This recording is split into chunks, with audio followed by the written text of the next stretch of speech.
तो स्टूडेंट्स एक ट्रेंड देखा गया अभी जेईई मेंस के पेपर में कि 25% ऑफ योर सिलेबस को अगर देखा जाए तो उससे मैक्सिमम पेपर आ रहा है। इन जनरल बोला जाए तो काफी ज्यादा रेपिटेटिव दिख रहे हैं टॉपिक्स, उन्हीं टॉपिक्स से बार बार क्वेश्चंस देखने को मिल रहे हैं। तो अभी इस शॉर्ट वीडियो में मैं आपको वो टॉपिक्स बता देता हूं जो आप एक बार जरूर देख लीजिए। अगर केमिस्ट्री आपकी बहुत कमजोर है फिर भी आप एक डिसेंट नंबर इन टॉपिक्स के साथ ला सकते हो। आई एम नॉट सेइंग कि आप इससे बहुत एक्सेल कर जाओगे, बट हाँ अगर आपकी केमिस्ट्री थोड़ी नीचे लगी हुई है तो थोड़ा उठा सकते हो आप इन टॉपिक्स को, क्योंकि लिटरली 3 पेपर जो देखे गए हैं काफी रेपिटेटिव देखने को मिले हैं ये टॉपिक्स। तो मैं एक एक करके आपको बताता हूँ। फॉर एग्जाम्पल मैं अगर ऑर्गेनिक केमिस्ट्री की बात करूं तो ऑर्गेनिक केमिस्ट्री में आप जीओसी पढ़ लीजिए ठीक से एक बार, क्योंकि जीओसी ऐसा टॉपिक है बेटा ये सभी पढ़े रहते हैं। जीओसी नहीं पढ़ा है तो ऑर्गेनिक कैसे पढ़ोगे। तो जीओसी हो गया आपका, आइसोमेरिज्म हो गया। आइसोमेरिज्म में भी आप स्ट्रक्चरल पढ़िए, ज्यादा स्टीरियो में घुसने की जरूरत नहीं है। जीओसी भी जो मैं कह रहा हूं ना एकदम बेसिक्स, वही एसिडिक स्ट्रेंथ, वही कार्बोकैटायन की स्टेबिलिटी, और बहुत हाई फाई मॉलिक्यूल्स नहीं पूछे जा रहे हैं, simple standard NCERT level molecules, उन्हीं में से सब कुछ बार बार रिपीट होके पूछा जा रहा है। नेम रिएक्शन में बहुत ज्यादा फोकस किया गया है, तो जो भी नेम्ड रिएक्शंस हैं इनको आप एक बार जरूर देख लें। एनसीईआरटी ओनली, एनसीईआरटी के बाहर वाले नहीं कि आप विटिज रिएक्शन देख रहे हो, नोवेंजल रिएक्शन देख रहे हो, ये सब नहीं देखना। एनसीईआरटी में जो रिएक्शंस है आप उतने देख लो। तो ऑर्गेनिक केमिस्ट्री में और एक बहुत ही छोटा बट तगड़ा टॉपिक जिससे क्वेश्चन बहुत आ जाते हैं, बड़ा छोटा सा टॉपिक, वो है अमीन्स। तो अमीन्स भी आप देख लीजिए, ठीक है, थोड़ा एक्सक्लूसिव भी है। अमीन्स के रिएक्शंस थोड़े अलग तरीके से चलते हैं, जैसे आप डायजोनियम वगैरह देखते हो, बहुत क्वेश्चन आपको देखने को मिलेंगे। तो ऑर्गेनिक में इतने परसेंट टॉपिक्स के साथ आप मैक्सिमम क्वेश्चन देख रहे हो। और फिर मैं बोल रहा हूं कि बहुत डिटेलिंग में नहीं घुसना, एकदम सरफेस लेवल भी अगर आप पढ़े हो काम हो जाएगा। तो इनऑर्गेनिक और फिजिकल भी बताते हैं। अच्छा, ये उसके पहले आपको एक ये मेंस का जो रैंक एंड कॉलेज प्रेडिक्टर है, इसका लिंक आपको डिस्क्रिप्शन में मिलेगा, पिन कमेंट में मिलेगा। एक बार जरूर आप जाओ अपना रैंक और वो प्रेडिक्ट कर सकते हो, इससे एक अप्रोक्सीमेट आइडिया मिल जाएगा कॉलेजेस का भी कि क्या क्लोजिंग रैंक्स हैं वगैरह वगैरह।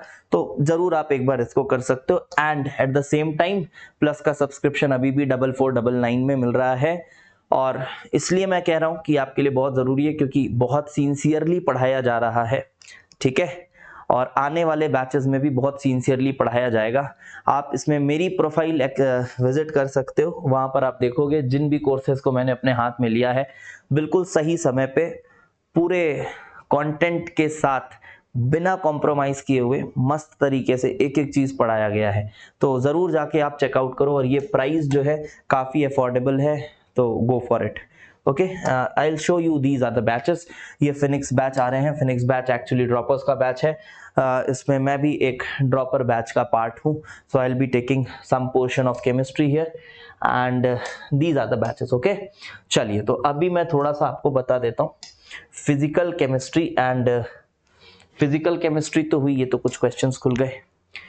फिजिकल केमिस्ट्री में क्या देखने को मिला है मैक्सिमम बताऊं मैं, बहुत ही आसान सी चीजें देखने को मिल रही हैं। फॉर एग्जांपल बेसिक स्टोइकियोमेट्री पे बहुत सारे सवाल आ रहे हैं, बेसिक स्टोइकियोमेट्री। और मैं बताऊं जो आपको प्रैक्टिकल ऑर्गेनिक केमिस्ट्री भी पूछा जा रहा है ना, जो प्रैक्टिकल ऑर्गेनिक केमिस्ट्री पूछा जा रहा है उसमें भी यही हो रहा है कि एकदम बेसिक स्टोइकियोमेट्री का यूज हो रहा है, बिल्कुल बेसिक, कि नाइट्रोजन आया तो नाइट्रोजन ड्यूमास मेथड, नाइट्रोजन आया तो उसका मास कितना है निकालो, परसेंटेज कॉम्पोजिशन निकालो, CO2 निकल रहा है जलाने पे तो कार्बन का परसेंटेज निकालो। These all are basic stoichiometry के प्रॉब्लम्स, इजीली डुएबल है, ये आ रहा है। और क्या देखने को मिल रहा है, द वेरी फेमस छोड़ना ही मत, छोड़ना ही मत, अगर भूल गए हो तो रिवाइज कर लेना।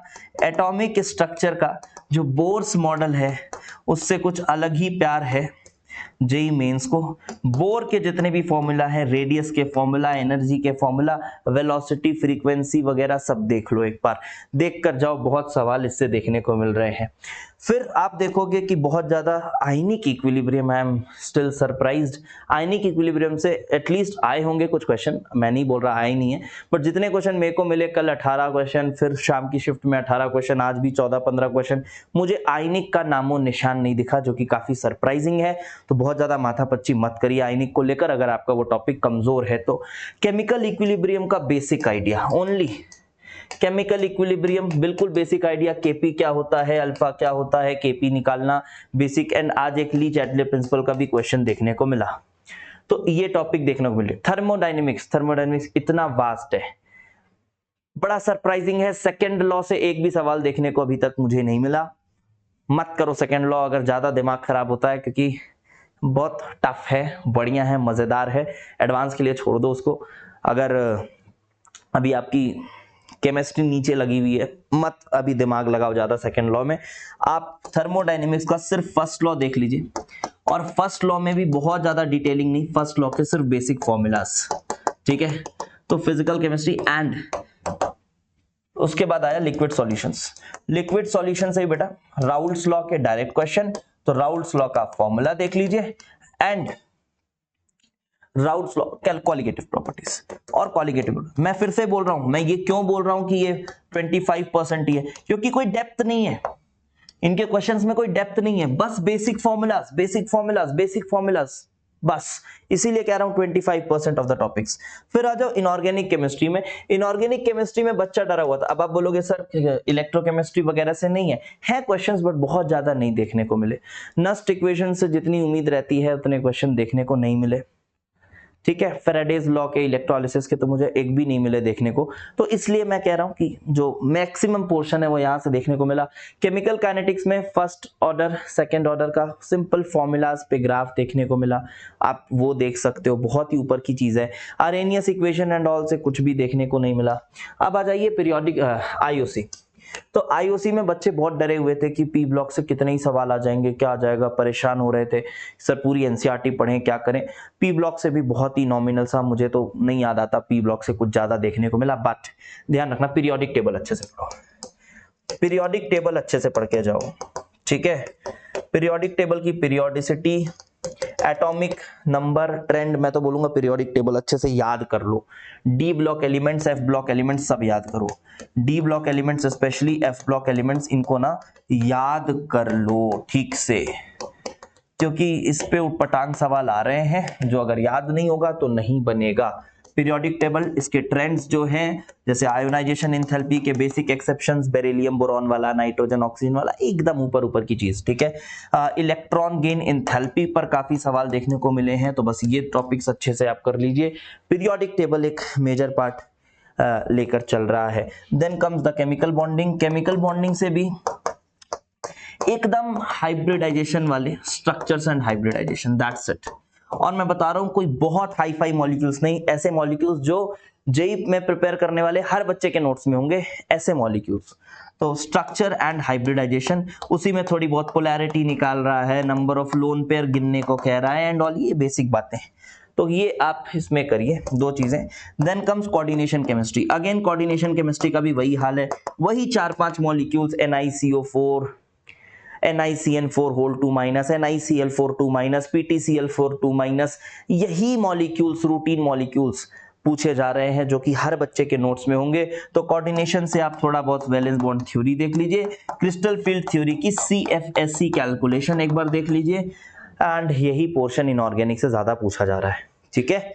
तो बस यही टॉपिक्स हैं, जरूर एक बार इसको करके जाइए। एंड अगेन मैं फिर से बोल रहा हूँ 5 अप्रैल तक आपका ये ऑफर है 4499, मुझे लगता है बहुत ज्यादा वर्थ इट है। हर जेई एस्पिरेंट के पास प्लस का सब्सक्रिप्शन होना चाहिए, और पढ़ाई करो इसके साथ, बहुत मजा आएगा, ठीक है। चलिए ठीक है, फिर मिलते हैं अगले वीडियो में।